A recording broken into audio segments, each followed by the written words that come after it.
When I was a kid, there was always one house we weren't supposed to go near. It stood at the end of Hollow Creek Road, hidden behind dead trees and a collapsing fence. The windows were boarded, the roof sagged, and the walls leaned like they were tired of standing. But the strangest thing was the sound. No matter when you passed it, day or night, you could hear water running inside, like faucets left on, gurgling endlessly. Everyone had their story about the house. Some said a family drowned in the basement when the creek flooded, their bodies never found. Others whispered about experiments, a doctor who believed he could wash away sins by holding patients under the water. My grandmother once told me, "The house is thirsty. It drinks whoever steps inside." I should have listened. It was years later after high school when 4 of us decided to test the legend. There was me, Ethan, the cautious one, Mark, my best friend, always chasing a thrill, Sophie, who laughed at everything, even fear, and Caleb, quiet, serious, the kind of guy who didn't believe in ghosts but believed in proving people wrong. We went one October night, the air sharp and cold, leaves crunching under our boots. The moon hung low, pale and heavy, casting the house in silver light. Even from the gate I heard it, the sound of rushing water. Mark grinned. "You hear that? Pipes don't run in abandoned houses." Sophie elbowed me. "Scared already, Ethan?" I lied and said no. Inside the air was damp, heavy, choking. The wallpaper peeled in long, wet strips, mold crept across the floorboards, and always, water dripping, running, pouring somewhere unseen.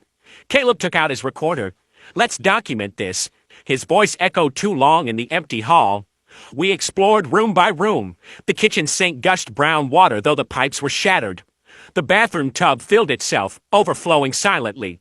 In the living room, water streamed down the walls like rain, though the ceiling above was dry. Sophie whispered, "It feels like the whole house is bleeding." And then Mark found the basement door. The steps groaned under us as we went down. The smell hit first. Rot. Mildew. Something older than the house itself. Our flashlights cut across the concrete floor, slick with water that never drained. Pipes lined the ceiling, dripping steadily. At the far wall stood a massive tank. Glass cracked, but still holding. It was filled with dark water that rippled, though nothing touched it. On the side, faded letters spelled, "Cleansing Unit." Caleb pressed closer. Some kind of old experiment chamber. But before he could finish, a hand pressed against the inside of the glass. We froze. The hand slid downward, leaving streaks. Then another hand appeared, and another. Faces pressed against the glass, pale and distorted, mouths opening in silent screams. The water churned violently. Then the tank cracked. We ran. The water exploded outward, flooding the basement, dragging with it shapes that weren't entirely human. Their limbs stretched wrong, their eyes milky, their mouths filled with rushing water instead of air. Mark slipped, falling into the rising flood. Sophie and I pulled him out, but for a moment his face wasn't his. His eyes were pale, his mouth gasping water, his skin slick like the things in the tank. Then, just as suddenly, he was Mark again, coughing hard. We reached the stairs, but they were gone. Only a blank wall where they had been. The water rose higher, faces swirled beneath the surface. Hands clawed at our legs, the whispers began, dozens of voices chanting beneath the water, "Drink, drink, drink." And then Caleb screamed. He was being pulled under, his recorder still in his hand, the red light blinking as water swallowed him. His last words, "They're not drowning, they're drinking." The water slammed upward, crashing over us like a wave. And then, darkness. When I woke, I was lying on the living room floor.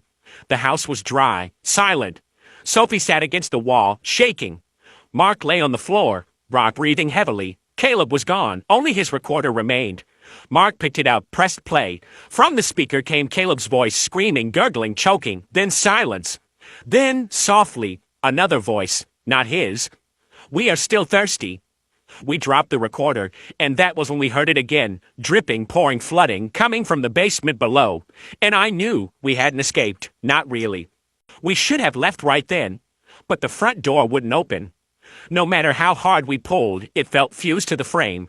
Every window was the same, nailed shut, boards too strong, glass too thick.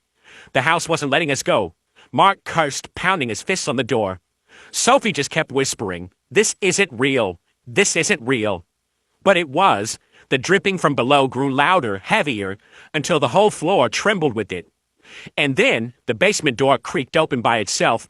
Water spilled out, inching across the floor. Not fast, not violent, steady, like it had all the time in the world. Mark grabbed a chair and smashed at the boarded window. The wood cracked, but behind it was nothing. No night, no forest. Just water, pressing against the glass as though the house floated at the bottom of a lake. That's when Sophie screamed. I turned. She was staring at a mirror on the wall, one I hadn't noticed before. Her reflection didn't match her movements. It was smiling. Its eyes were pale, and then the reflection leaned forward and whispered against the glass, "Thirsty." Sophie collapsed, clutching her throat, choking on water that wasn't there. Her lips turned blue as streams poured from her mouth and nose. Mark and I tried to help, but her body grew limp in our arms. Then, just as suddenly, she was gone. Nothing remained but a puddle spreading where she had lain. The whisper came again, all around us this time. "Drink! Drink! Drink!" Mark snapped. He grabbed Caleb's recorder, screaming into it like it could fight back. "You won't take us. You won't." The red light blinked. A voice responded, calm, deep, endless. "The house remembers. The house is never full." The walls groaned, bulging outward as water poured through cracks. The ceiling dripped, the floor warped. Every doorway now led only to water, endless and black. And in the middle of the living room where the floor had split, a well opened. Black water churned inside it, faces swirling, arms reaching. Sophie's pale hand stretched upward. Caleb's recorder sank into the darkness. Mark staggered forward, tears running down his face. "They're alive. I can bring them back." I tried to hold him, but he shoved me away and leapt into the water. His scream cut short, swallowed whole. For a moment I saw him, eyes pale, skin gray, before he vanished into the tide. I was alone. The house creaked around me, every wall leaking, every window straining. I ran, desperate, back through the halls, through doors that shouldn't have been there. Every path curved downward. Every stair led back to the basement. And then I saw it. The tank again, whole this time, the glass sealed, the water calm. And inside Mark, Sophie, Caleb.